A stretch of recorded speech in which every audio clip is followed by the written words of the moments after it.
नमस्ते दोस्तों। आज हम जीवन के एक बहुत ही गहरे और अद्भुत रहस्य पर बात करने वाले हैं। हम ये समझेंगे भी कैसे एक नन्हा सा जेनेटिक कोड उन कॉम्प्लेक्स 3D प्रोटीन्स में बदल जाता है जो हमारे शरीर का सारा काम संभालते हैं।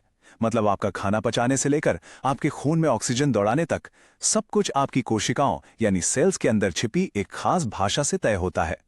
अब जरा इस बारे में सोचिए, एक माइक्रोस्कोपिक सेल को आखिर पता कैसे चलता है कि उसे करना क्या है।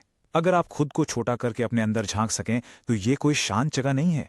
ये बिल्कुल एक सुपर बिजी हाईटेक फैक्ट्री की तरह है।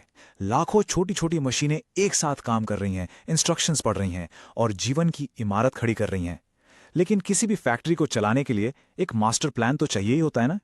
तो चलिए इस पूरी प्रोसेस को डिकोड करते हैं। आज हम इन 5 स्टेप्स में इसे समझेंगे। सबसे पहले जीवन का मास्टर ब्लूप्रिंट, फिर ट्रांसक्रिप्शन, उसके बाद mRNA की प्रोसेसिंग, फिर ट्रांसलेशन और अंत में एक पूरी तरह काम करने वाले 3D प्रोटीन का जन्म। चलिए शुरू करते हैं।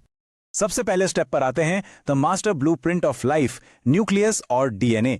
तो सेल के न्यूक्लियस को आप इस पूरी फैक्ट्री का मेन हेड ऑफिस मान सकते हैं। यहीं पर सारे जरूरी ब्लूप्रिंट्स बड़ी हिफाजत से रखे जाते हैं और ये ब्लूप्रिंट्स जिस कच्चे माल से बने हैं वो है हमारा डीएनए। अब देखते हैं कि इस हेड ऑफिस में आखिर है क्या। हमारे डीएनए के इस पूरे सेट को जीनोम कहते हैं। इंसानों में ये जीनोम 23 जोड़े क्रोमोसोम्स में बटा होता है। इतने छोटे से न्यूक्लियस में फिट होने के लिए डीएनए की ये लंबी चेन हिस्टोन नाम के प्रोटीन के चारों ओर बिल्कुल कसकर लिपटी होती है और इस डीएनए के अंदर कुछ खास हिस्से होते हैं जिन्हें हम जीन कहते हैं। आसान भाषा में कहें तो जीन किसी खास प्रोटीन को बनाने की एकदम सटीक रेसिपी है। और क्या आप अंदाजा लगा सकते हैं कि एक इंसान के सेल में ऐसी कितनी रेसिपीज होती हैं? पूरे 20,000। जी हां, कम से कम 20,000 अलग अलग जीन्स। जरा सोचिए, इंफॉर्मेशन का ये कितना विशाल भंडार है। 20,000 रेसिपीज जो आपको जिंदा रखने के लिए किसी भी वक्त पढ़ी और बनाई जा सकती हैं। लेकिन ये रेसिपी हेड ऑफिस से किचन तक पहुंचती कैसे है? यहीं से आता है हमारा दूसरा स्टेप, ट्रांसक्रिप्शन, यानी मैसेज को कॉपी करना। देखिए, असली प्रोटीन फैक्ट्री तो न्यूक्लियस के बाहर साइटोप्लाज्म में होती है, लेकिन मास्टर ब्लूप्रिंट यानी डीएनए अपनी सुरक्षित तिजोरी छोड़कर बाहर नहीं जा सकता। तो सेल क्या करता है? वो इस जेनेटिक कोड की एक कॉपी बनाता है, एक तरह का ऑर्डर टिकट, ताकि उसे बाहर फैक्ट्री में भेजा जा सके। यहां नेचर का एक बहुत ही कमाल का डिजाइन देखने को मिलता है। एक तरफ है डीएनए जो डबल स्ट्रैंडेड है, बहुत ज्यादा स्टेबल है और न्यूक्लियस के अंदर एकदम सेफ रहता है, और दूसरी तरफ है mRNA यानी मैसेंजर आरएनए। ये उस जीन की एक सिंगल स्ट्रैंडेड मोबाइल कॉपी है।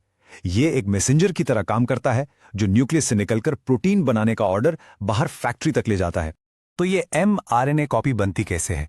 इसमें बस 3 सिंपल स्टेप्स हैं: इनिशिएशन, एलोंगेशन और टर्मिनेशन। जैसे ही कोई जीन एक्टिव होता है, आरएनए पॉलीमरेज नाम का एक शानदार एंजाइम जीन के स्टार्टिंग पॉइंट पर आकर जुड़ जाता है। फिर वो डीएनए के साथ साथ आगे बढ़ता है और खुले हुए बेसिस से एक नया mRNA का धागा बनाते जाता है। जब मैसेज पूरा कॉपी हो जाता है तो ये नया mRNA अलग हो जाता है और हमारा डीएनए वापस अपनी जगह सुरक्षित पैक हो जाता है। अब आते हैं तीसरे स्टेप पर, mRNA की प्रोसेसिंग यानी मैसेज को एडिट करना। तो अब हमारे पास कॉपी तो आ गई है, लेकिन ये अभी फैक्ट्री में जाने के लिए पूरी तरह तैयार नहीं है। ये समझ लीजिए कि सिर्फ एक रफ ड्राफ्ट है। इसमें कुछ फालतू का जेनेटिक कचरा भी है जिसे न्यूक्लियस से बाहर भेजने से पहले साफ करना पड़ता है। एडिटिंग का ये फेज बहुत ही दिलचस्प है। स्प्लाइसिंग नाम की एक प्रोसेस होती है जिसमें आरएनए के बेकार नॉन कोडिंग हिस्सों को, जिन्हें इंट्रॉन कहते हैं, सचमुच काट कर बाहर निकाल दिया जाता है और जो काम के इंस्ट्रक्शंस हैं यानी एक्सॉन्स, उन्हें वापस आपस में जोड़ दिया जाता है। इसके बाद इस मैसेज को रास्ते में टूटने से बचाने के लिए इसके सिरों पर एक 5 प्राइम कैप और एक पॉली ए टेल लगा दी जाती है। अब जाकर हमारा मैसेज एकदम मैच्योर और तैयार है। तो चलिए अब चौथी स्टेप पर चलते हैं, ट्रांसलेशन यानी असली प्रोटीन फैक्ट्री। अब हमारा तैयार mRNA न्यूक्लियस से बाहर निकलकर साइटोप्लाज्म में आ गया है और यहीं पर तेज रफ्तार वाली असली असेंबली लाइन का काम शुरू होता है। अब हम जीन की भाषा को, जो न्यूक्लिक एसिड है, प्रोटीन की भाषा यानी एमिनो एसिड्स में ट्रांसलेट करने वाले हैं। इस फैक्ट्री का मेन हीरो है राइबोसोम। आप राइबोसोम को सेल का बायोलॉजिकल 3D प्रिंटर समझ सकते हैं। ये एक बहुत ही कॉम्प्लेक्स मशीन है जो हमारे mRNA से जुड़ जाती है और उसमें लिखे इंस्ट्रक्शंस को पढ़ना शुरू कर देती है। इसका काम है 20 अलग अलग तरह के अमीनो एसिड्स को सही क्रम में जोड़ना। लेकिन सवाल यह है कि इसे कैसे पता चलता है कि कौन सा अमीनो एसिड किस नंबर पर आएगा? और यहीं पर जेनेटिक कोड का जादू काम आता है। ये एक तरह की यूनिवर्सल डिक्शनरी है जिसे धरती का लगभग हर जीव इस्तेमाल करता है। राइबोसोम एमआरएनए को एक एक अक्षर करके नहीं पढ़ता, बल्कि वो 3-3 लेटर्स का ग्रुप पढ़ता है। इन्हें ट्रिपलेट या कोडॉन कहते हैं। मान लीजिए अगर ये यू यू यू पढ़ता है तो इसे तुरंत समझ आ जाएगा कि इसे फेनिल एलेनिन नाम का एक खास अमीनो एसिड ही चाहिए। ये एकदम सटीक और लॉजिकल सिस्टम है। तो जरा इस असेंबली लाइन को चलते हुए देखते हैं। पहले आरएमएनए राइबोसोम्स के साथ अटैच होता है, फिर आते हैं हमारे छोटे डिलीवरी ट्रक्स जिन्हें टीआरएनए कहते हैं। हर टीआरएनए अपने साथ एक खास अमीनो एसिड लेकर आता है। जब ये एमआरएनए के कोडॉन से बिल्कुल मैच कर जाता है तो ये अपना अमीनो एसिड वहां छोड़ देता है और चेन आगे बढ़ती रहती है। ये सब तब तक चलता है जब तक एक स्टॉप कोडॉन नहीं आ जाता। स्टॉप कोडॉन आते ही असेंबली रुक जाती है और चेन रिलीज हो जाती है, जो हमें लाता है हमारे आखिरी और सबसे जादुई स्टेप पर, 3D प्रोटीन का जन्म। इस मोमेंट तक हमारे पास सिर्फ अमीनो एसिड्स की एक लंबी सी सीधी चेन है, किसी मोतियों की माला जैसी। लेकिन एक सीधी चेन हमारे शरीर का कोई भी कॉम्प्लेक्स काम नहीं कर सकती। इसे काम करने लायक बनने के लिए एक खास शेप चाहिए होता है। जरा इस शेप को देखिए।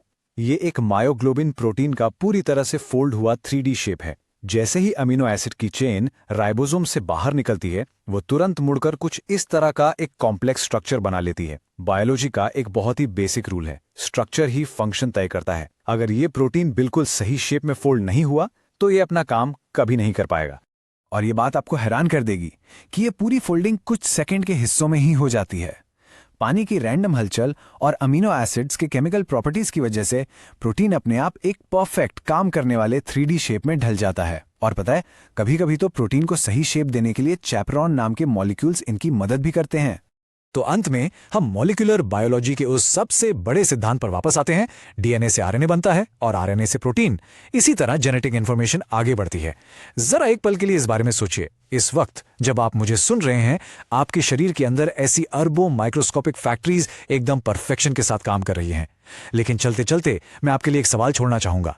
अगर इस पूरे प्रोसेस में अरबों अक्षरों के कोड में से सिर्फ एक अक्षर अपनी जगह से हिल जाए तो आपके शरीर की इस पूरी फैक्ट्री का क्या होगा? कुछ सोच कर देखिएगा और अपने अंदर की इस दुनिया को जानने की उत्सुकता बनाए रखिए।